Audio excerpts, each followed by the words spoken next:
Hello, my fellow Do Something Great in November peeps.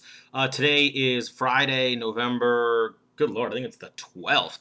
I can't believe I haven't posted anything since like November 2nd. I do apologize for that. It's just been a crazy couple of weeks, and not so much because of my own personal goal, which is writing the novel this month, but just things have been crazy busy. And I'll get to that in a minute. But my first question to all of you is how have your November efforts been going? I know a bunch of people wrote in comments that they were going to do this in November and that in November, and I'm guessing quite a few of you didn't actually comment, but thought in your head that, oh yeah, this is what I'm going to do that month. And there may be some of you that are watching this for the first time, so if so, go to my blog, motivationalsmartass.com, and check out some of the older posts about Do Something Great in November. We're only about halfway through the month, which means there's still time for you to jump on board. So how have things been going? Have you been sticking to your plan? Have you been consistently taking action every day or every few days, whatever schedule you laid out for yourself to do something great in November? What hiccups have you hit? What roadblocks have you hit? Because as I say in my keynote speeches, one of my primary messages, ding happens, which means that anyone can succeed and excel at life when everything goes exactly as planned. But what separates those who succeed in life from those who fall by the wayside is how you deal with the setbacks.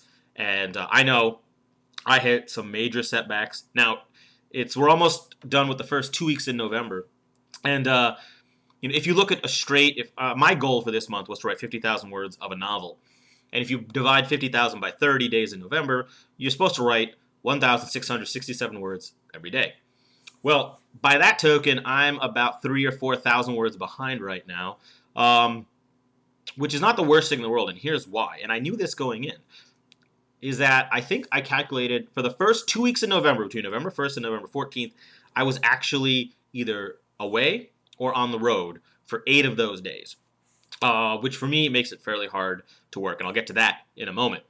So whereas I'm a little behind if you look at that straight, how many words I should have written by now, I feel pretty good about the fact, looking at the last 2 weeks in November, having room and time in my schedule to keep going. Which is an important thing, I think, for you, regardless of what your goal is to not go for the ideal. Don't go for your dream scenario where every day I'm going to get up and work out 2 hours or write 5,000 words.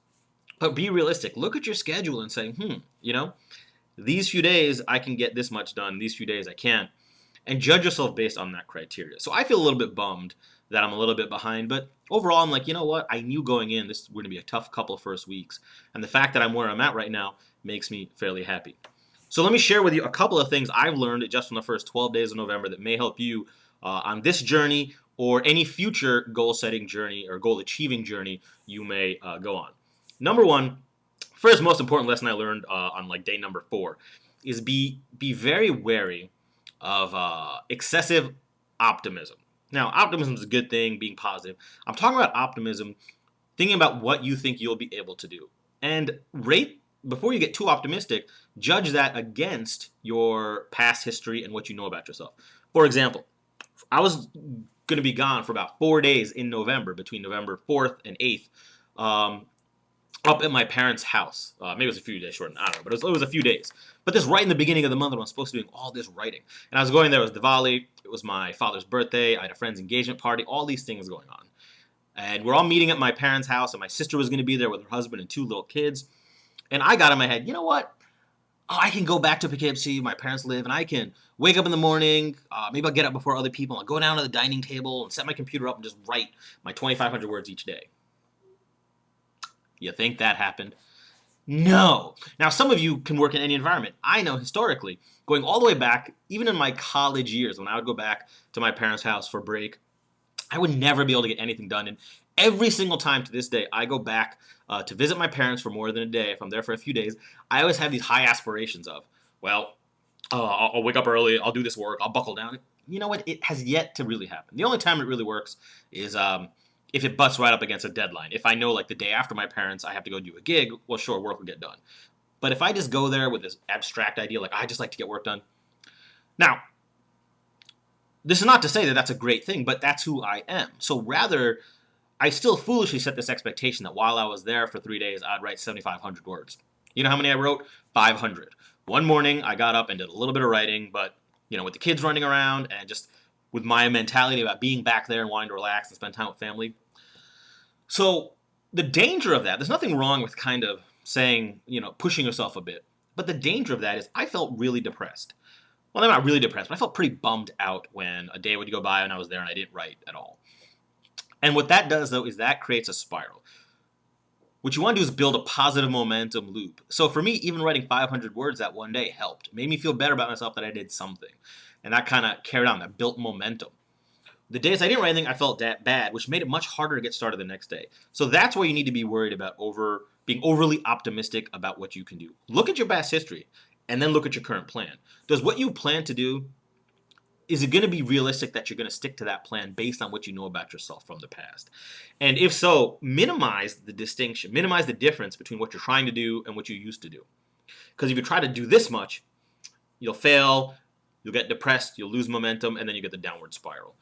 So that is the first clear lesson, and I took a couple notes here. And that's really, I kind of just encompass all the lessons. I want to talk about momentum. A little bit every day is better than planning to do 5,000 words and not getting anything done. It's much better to do 500 and start building a little momentum. Way much better. Expectations, what are you expecting to do? And we're now at between the 1/3 and halfway mark of the month. This is a great time to reevaluate. For example, I need to look at my schedule. I had been planning on doing 2,500 words a day. At this rate, I can still do that and complete my goal. So my plan is still solid. But because of the days I missed while I was traveling, I have fewer days that I can miss. So I may want to up my totals for some of those days to 3,000 or 4,000 days. I know where I have a chunk of time, like a weekend day that I know is totally free, because I know when Thanksgiving comes up again, I'm going to be family. I'm not going to get any work done, whatnot. So this is a good point for you to reevaluate your plan. Are you on track? If not, is it because you haven't set your environment up right? Is it because you've set your expectations too high? Is it because you're not committed enough? What is it? Then either change those conditions, either recommit, change your environment, change your expectations, or readjust your goal. Bring it down a notch. Because what will serve you, it'll serve you to finish something in November. If you try to do something huge and then give up, you're going to end the month with no momentum and feeling down. If you end the month of November having achieved some goal, even if it's smaller than what you started with, that will lead you into December with some momentum. You can build on it that way. So it's better to achieve something than to achieve nothing. So take that, please, in the comments below. Please let me know what your status is. How are you doing? How is the November progressing for you? Are you on track? Are you behind? Have you picked up any tricks or learnings that maybe you want to share with myself and with the other readers of the blog? So do that. Best of luck. You've got still 18 days to do something great in November. Even if you haven't started yet, it's never too late to start. So get on track, get with it. Let me know how it's going, and I will check back in with you soon.